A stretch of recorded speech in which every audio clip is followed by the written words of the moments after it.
Desde hace miles de años, el ser humano ha intentado comprender algo que siempre ha estado fuera de su control, la enfermedad. En el antiguo Egipto, este misterio no se explicaba únicamente a través del cuerpo, sino a través de fuerzas invisibles que influenciaban cada aspecto de la vida. Para los egipcios, enfermar no era simplemente una reacción física, era una señal, un desequilibrio que podía tener origen en el mundo espiritual. Esta forma de pensar transformó completamente la manera en que trataban a los enfermos, creando un sistema donde la medicina y la magia no eran cosas separadas, sino partes de un mismo proceso. Cuando una persona enfermaba, no bastaba con observar sus síntomas, había que entender qué fuerza estaba actuando detrás de ellos. Podía ser un espíritu, una maldición, una ofensa a los dioses o incluso una alteración en el orden natural del universo. Y si la causa no era visible, entonces el tratamiento tampoco podía limitarse a lo físico. Aquí es donde comienzan a aparecer prácticas que hoy nos resultan difíciles de aceptar, pero que en su momento eran completamente lógicas. Los médicos egipcios, que muchas veces también eran sacerdotes, utilizaban palabras como herramientas de curación. No palabras comunes, sino fórmulas específicas, frases cuidadosamente construidas que debían ser pronunciadas de una manera exacta. Estas palabras no eran vistas como simples sonidos, sino como fuerzas activas capaces de influir en la realidad. Se creía que podían expulsar entidades malignas, restaurar el equilibrio del cuerpo y proteger al paciente de futuras enfermedades. El acto de hablar se convertía en una forma de intervención médica. Y lo más interesante es que estos encantamientos no eran improvisados. Estaban registrados, transmitidos, repetidos a lo largo del tiempo. Existían textos que indicaban exactamente qué decir en cada situación, qué palabras usar para cada tipo de enfermedad, qué invocar y cómo hacerlo.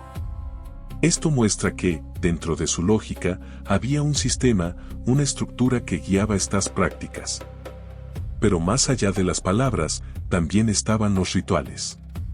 Procedimientos que combinaban acciones físicas con elementos simbólicos. Por ejemplo, en algunos casos se utilizaban figuras o representaciones de aquello que se quería combatir. Estas figuras podían ser manipuladas, destruidas o tratadas de cierta forma mientras se recitaban palabras específicas con la intención de transferir ese efecto al mundo real. Era una forma de actuar sobre lo invisible a través de lo visible. Y aunque hoy esto puede parecer simplemente superstición, dentro de su contexto tenía una coherencia clara. Si la enfermedad era causada por algo que no se podía ver, entonces debía enfrentarse en ese mismo nivel.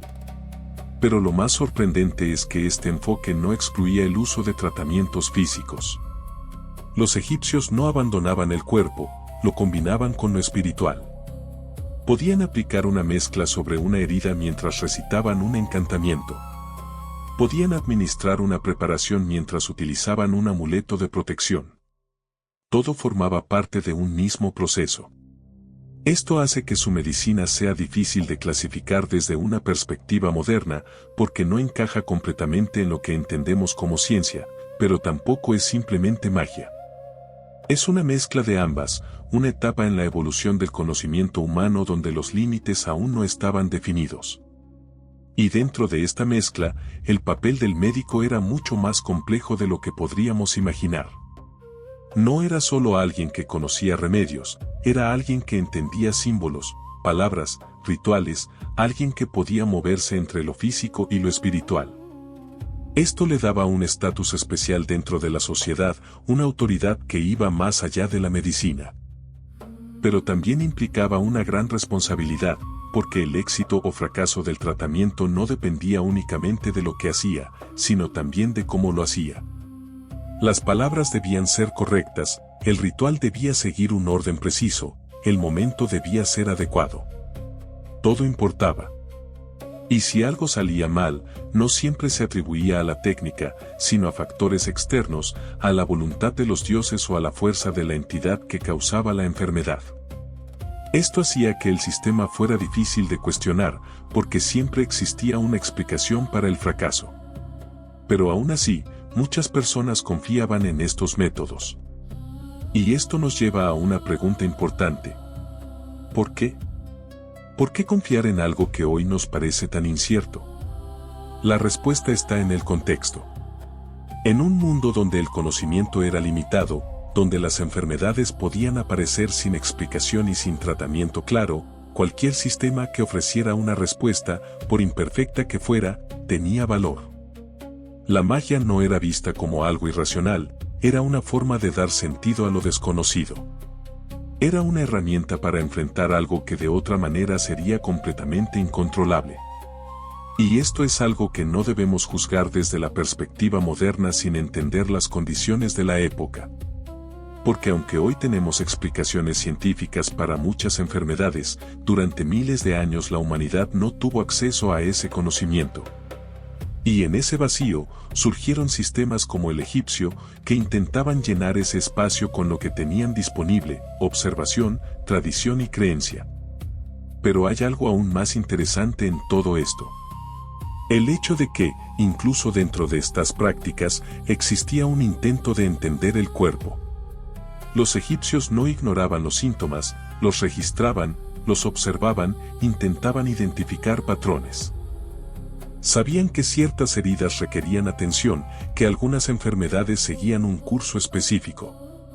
Esto demuestra que, aunque su explicación del origen de la enfermedad fuera espiritual, su aproximación al cuerpo tenía elementos de observación real.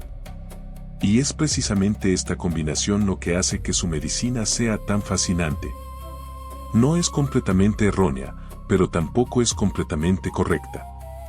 Es un punto intermedio, una etapa en la que el ser humano estaba comenzando a construir algo que, con el tiempo, se convertiría en la medicina moderna.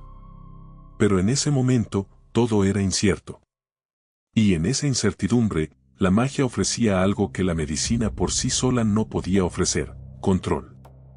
La sensación de que algo podía hacerse, de que había una forma de intervenir, de que la enfermedad no era simplemente un evento aleatorio, sino algo que podía ser influenciado. Y esa sensación era extremadamente poderosa. Porque cuando una persona está enferma, no solo busca una cura, busca esperanza. Y en el antiguo Egipto, esa esperanza venía tanto de las manos del médico como de las palabras que pronunciaba. Pero esta historia no termina aquí.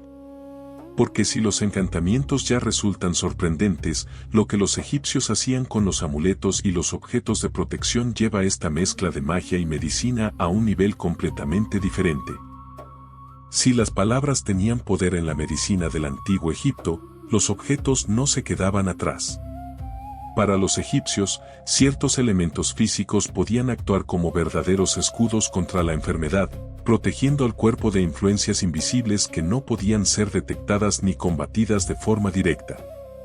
Estos objetos eran conocidos como amuletos, y su uso estaba profundamente arraigado en la vida cotidiana, especialmente cuando se trataba de salud.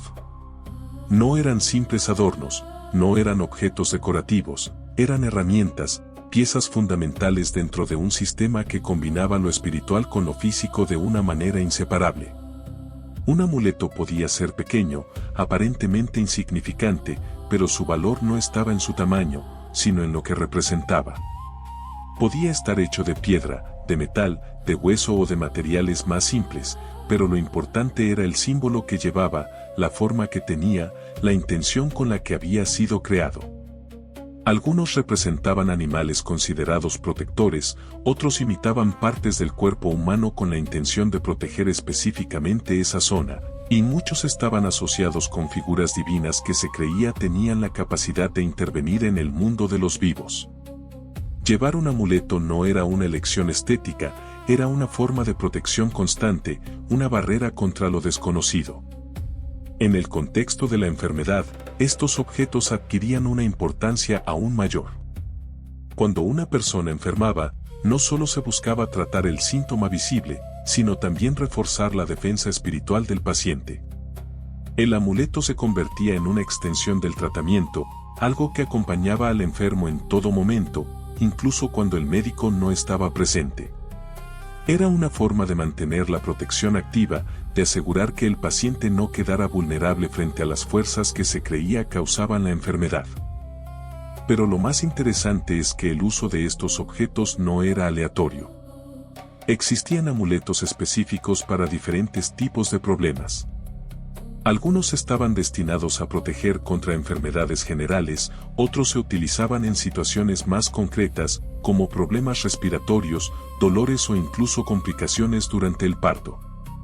Esto sugiere que, dentro de su sistema de creencias, había una especie de especialización, una correspondencia entre el objeto y la condición que se intentaba tratar. Y esa correspondencia no era superficial, estaba basada en una lógica simbólica muy precisa.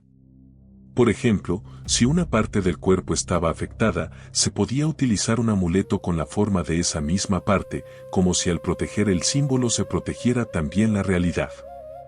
Este tipo de pensamiento, aunque hoy nos parezca extraño, era coherente dentro de su forma de ver el mundo, donde la representación y la realidad estaban profundamente conectadas. Pero el poder de los amuletos no residía únicamente en su forma. También estaba en la manera en la que eran utilizados. No bastaba con llevarlos, en muchos casos debían ser consagrados, activados mediante palabras o rituales específicos. Esto significa que el objeto por sí solo no era suficiente, necesitaba ser integrado dentro de un proceso más amplio que incluía la intervención del médico o sacerdote. De esta manera, el amuleto se convertía en un punto de conexión entre lo físico y lo espiritual, un canal a través del cual se podía influir en la salud del paciente. Y esto refuerza una idea clave: en el antiguo Egipto, la curación no era un evento puntual, era un proceso continuo. No se trataba solo de aplicar un tratamiento y esperar resultados, sino de mantener un equilibrio constante, de proteger al cuerpo en todo momento, de anticiparse a posibles amenazas.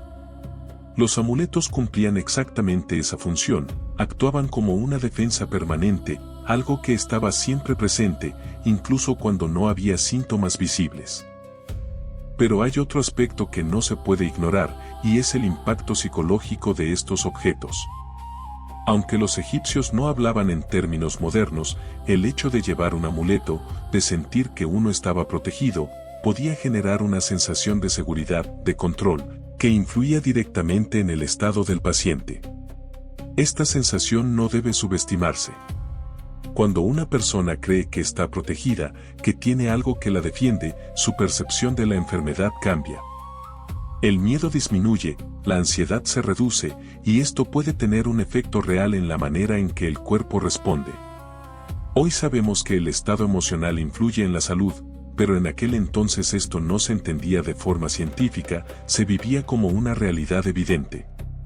Y esto añade otra capa de complejidad a la medicina egipcia, porque no solo actuaba sobre el cuerpo, sino también sobre la mente, aunque no lo hiciera de manera consciente.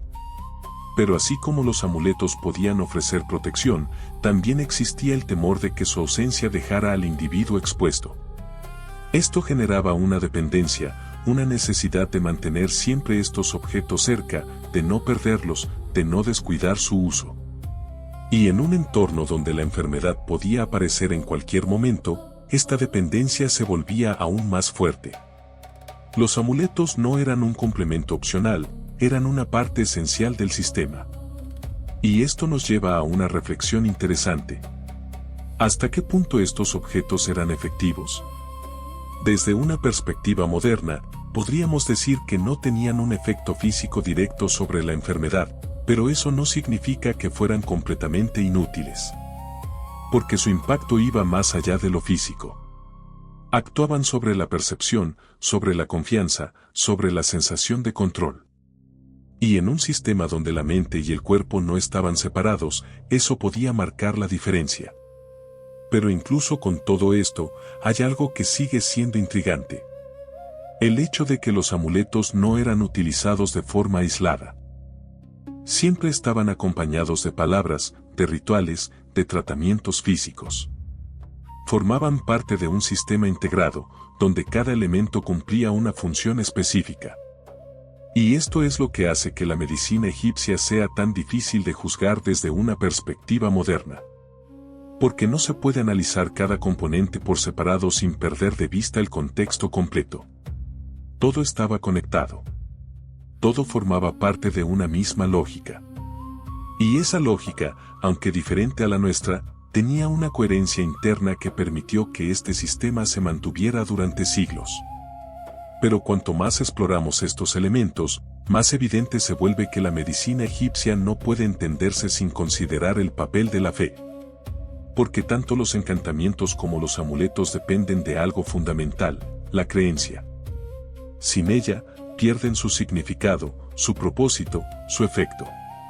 Y es precisamente esa fe lo que sostiene todo el sistema. Una fe que no solo influía en los pacientes, sino también en quienes practicaban la medicina. Y es ahí donde la historia se vuelve aún más profunda. Porque cuando la fe se convierte en parte del tratamiento, la línea entre lo que es real y lo que es percibido comienza a desdibujarse.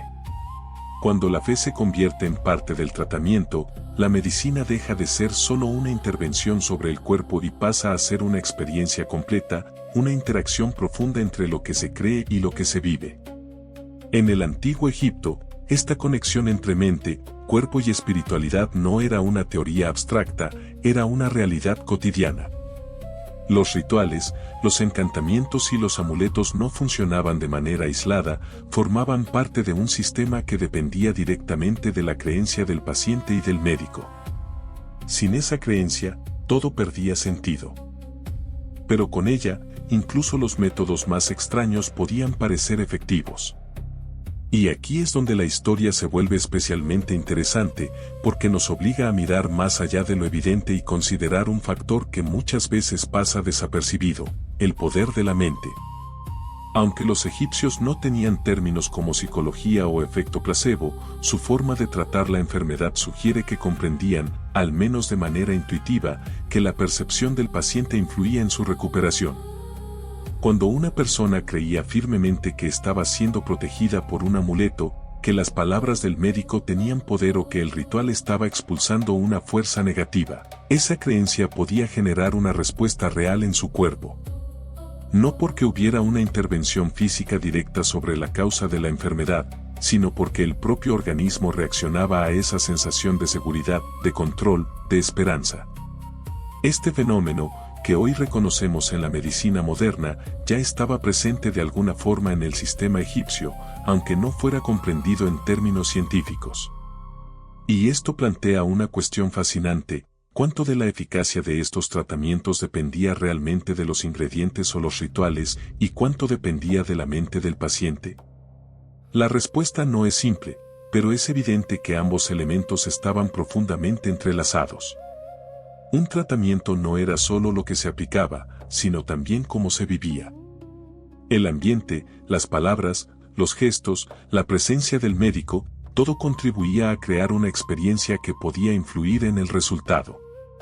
Y esto explica por qué el papel del médico era tan importante. No era solo alguien que aplicaba remedios, era alguien que guiaba al paciente a través de ese proceso, alguien que transmitía confianza, autoridad y conocimiento. Su presencia tenía un impacto directo en la percepción del tratamiento. Si el médico mostraba seguridad, si recitaba las palabras con convicción, si realizaba el ritual con precisión, el paciente tenía más probabilidades de creer en lo que estaba ocurriendo. Y esa creencia podía marcar la diferencia. Pero este sistema también tenía sus riesgos. Porque cuando la eficacia de un tratamiento depende en gran parte de la creencia, se vuelve difícil distinguir entre lo que realmente funciona y lo que simplemente parece funcionar. Esto podía llevar a la repetición de prácticas que no tenían un efecto físico real, pero que eran percibidas como efectivas debido a la respuesta del paciente. Y esto, a su vez, reforzaba el sistema, lo hacía más resistente al cambio, más difícil de cuestionar.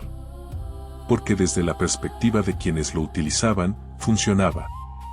Y si funcionaba, no había razón para cambiarlo. Pero hay otro aspecto que hace que esta historia sea aún más compleja. El hecho de que la fe no solo influía en los pacientes, sino también en los médicos. Los propios practicantes de la medicina egipcia creían en lo que hacían. No estaban engañando, no estaban actuando con cinismo. Para ellos, Estos métodos eran reales, eran efectivos, eran parte de un conocimiento que había sido transmitido durante generaciones. Esta convicción hacía que su práctica fuera aún más sólida, porque no había una separación entre lo que creían y lo que hacían. Y esto es importante, porque la autenticidad tiene un impacto poderoso en la percepción. Un médico que cree en su tratamiento transmite una confianza diferente a alguien que duda. Y esa confianza puede influir en el paciente de maneras que no siempre son evidentes. Pero incluso con todo esto, no podemos ignorar el hecho de que muchas enfermedades no se resolvían con estos métodos. Había casos en los que los tratamientos fallaban, en los que la enfermedad avanzaba, en los que el paciente no mejoraba. Y en esos casos, la explicación no siempre se encontraba en la técnica, sino en factores externos. Podía decirse que la entidad que causaba la enfermedad era demasiado fuerte, que los dioses no estaban a favor, que el ritual no se había realizado en el momento adecuado. Estas explicaciones permitían que el sistema se mantuviera intacto, incluso frente al fracaso. Y esto es algo que se repite en muchos sistemas de creencias a lo largo de la historia. Cuando una práctica está profundamente arraigada, es difícil cuestionarla, incluso cuando los resultados no son consistentes. Pero a pesar de estas limitaciones, la medicina egipcia logró algo importante. Logró ofrecer una estructura, una forma de enfrentar la enfermedad en un mundo donde el conocimiento era limitado. Logró combinar elementos físicos y psicológicos de una manera que, aunque imperfecta, tenía cierto grado de efectividad en algunos casos. Y esto es lo que la hace tan fascinante, porque no es simplemente un conjunto de errores, es un sistema complejo que refleja la manera en que los seres humanos intentan entender y controlar lo desconocido. Y en ese intento, la mente juega un papel fundamental. Porque al final, la forma en que percibimos una enfermedad, la forma en que creemos en un tratamiento, la forma en que interpretamos lo que nos ocurre, todo eso influye en nuestra experiencia. Y aunque hoy tenemos explicaciones científicas para muchos de estos fenómenos, la conexión entre mente y cuerpo sigue siendo un tema relevante. Lo que cambia es la forma en que lo entendemos.